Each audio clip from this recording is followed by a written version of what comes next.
I'm Tiffany Red, and this is 100 Mag TV. This week, Billboard published an article titled, "Pop Stars Aren't Popping Like They Used to. Do Labels Have a Plan?" My opinion is no.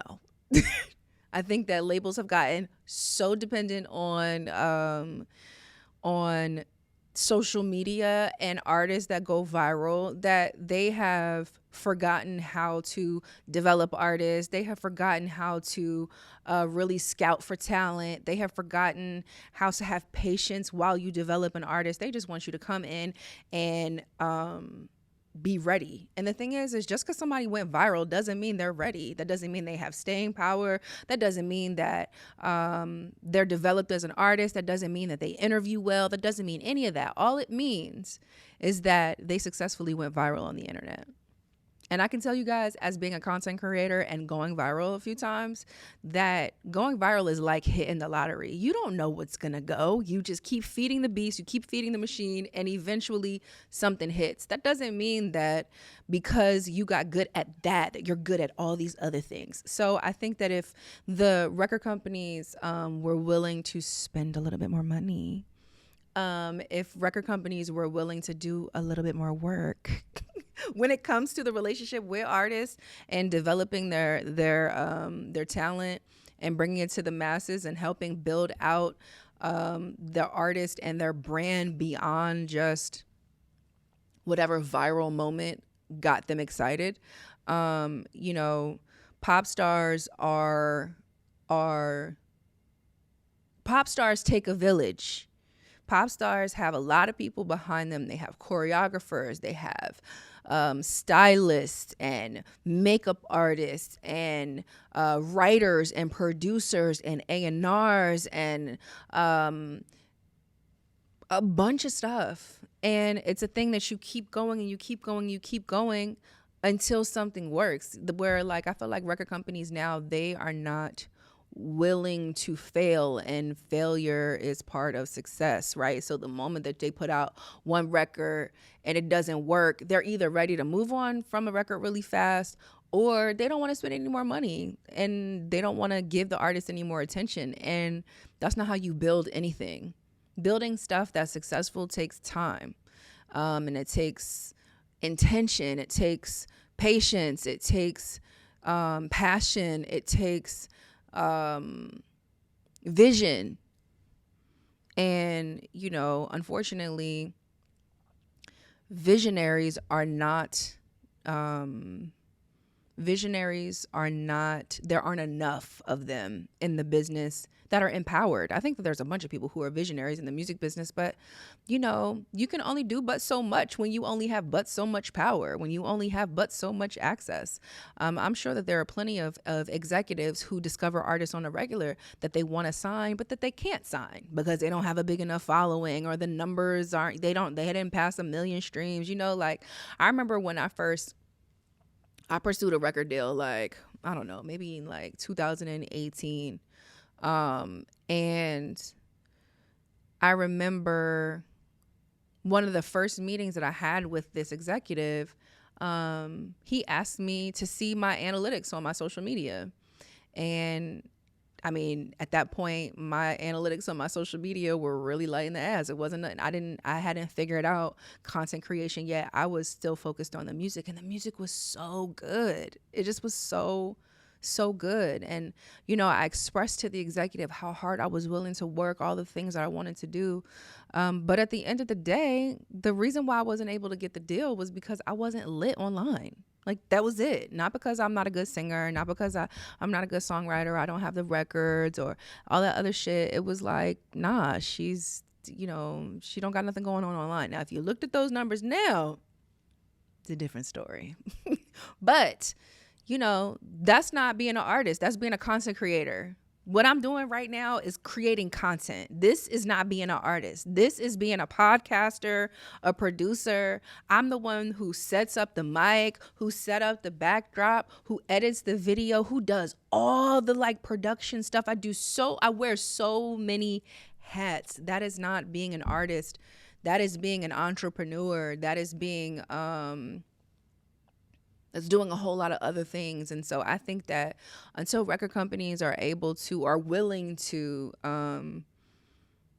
look back at the way that they already did make stars, because it's not like they don't know how to do it. Like, the recipe to make a star is still there, you know, but they have to want to take the time, like I said, exert the energy, spend the money, and take some risks to create our next megastar. And that's just my thoughts on that. Donald Passman is putting out the 11th edition of All You Need to Know About the Music Business. It comes out in October. I just saw a post of his on Twitter, and there's a few updates to the book. And y'all know I'm a very big advocate for education. I think that this book is an excellent book that should be in everybody's repertoire, even if you don't read it cover to cover. I haven't sat down and read it cover to cover yet, like all in one reading, but I've read that book. I have that book highlighted. I have it. I have pages marked and all of that. And I love that Donald Passman continues to update it as the music industry grows and changes and evolves. And yeah, so here's what he put a video up on Twitter that I saw yesterday, actually. So this is why I wanted to share this with you guys. So check this video out and see what his updates are for his book. I'm here to shamelessly plug the 11th edition of my book, All You Need to Know About the Music Business. In this new edition, we'll talk about why artists have more power than ever in history and how that translates into great deals. We'll talk about what AI is doing to music, the metaverse, and NFTs. We'll talk about the mega $1 million sales of catalogs, and in general, all the updated numbers and customs. So come check it out. It's a wild ride. So I made a reaction video to a post that David Israelite posted yesterday about the rate settings for 2018 to 2022. And in his post, he said it's taken 5 years, 7 months and 10 days to finally get to, this day, and that it'll take another 6 months for the DSPs to get the money to, I guess, to the MLC, to then have the money be distributed to our publishers if you're published, and or distributed directly to you from the MLC if you don't have a publisher. And so while this is good news that the rates were set, I was really irritated by the news because of his caption. Just triggered me. I'm not going to lie. The 5 years, 7 months, 10 days, plus an additional 6 months. I'm like, how does that make sense? That's a lot of time. That's a long time to hold somebody's money and to just have no explanation, have no here you go, you should just be grateful. What? How is there no late fees? How is there no additional charges? How is there no I was saying in the video yesterday, so are you guys gonna write letters to our landlords? Are you gonna write letters to our the banks for our mortgages and our car loans and leases and all the things that we have to pay? That can explain why we haven't been getting paid all of our money, because y'all playing with our money. There's an article that came out in March titled "Songwriters Have Been Waiting 5 years for a whopping 700 to 800 million in royalties. Here's what you can do to help." My question is what y'all doing with the interest that's being collected on that money? Because that should be ours too. We should be getting additional funds for how long it took for y'all to figure this shit out. The CRB just taking their sweet old time. I really inquired, okay, what's going on with the judges? How come they haven't signed off on this yet?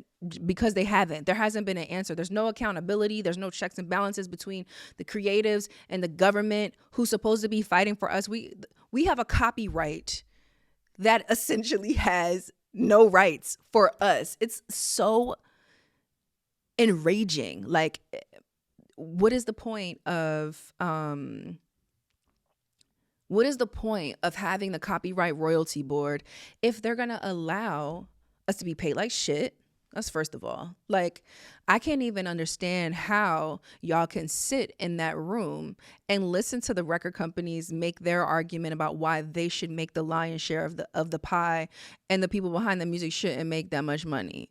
This is my opinion. I don't feel like the CRB is doing a good enough job at protecting music creatives. I think the CRB is protecting the establishment. That's what I think. Because if the CRB was focused on us, first of all, they wouldn't have taken that long to sign the papers so that we can get our damn money from 5 years ago that we're now going to have to wait another 6 months for. Like, and fingers crossed all the money's matched so it's ready to just go. It's like it is so frustrating, all of the roadblocks that have been put up by the system to make it so hard. I personally think that we should be emancipated from the Copyright Act. I don't think that the composition should be regulated by the government while the sound recording isn't. It just is such an outdated model.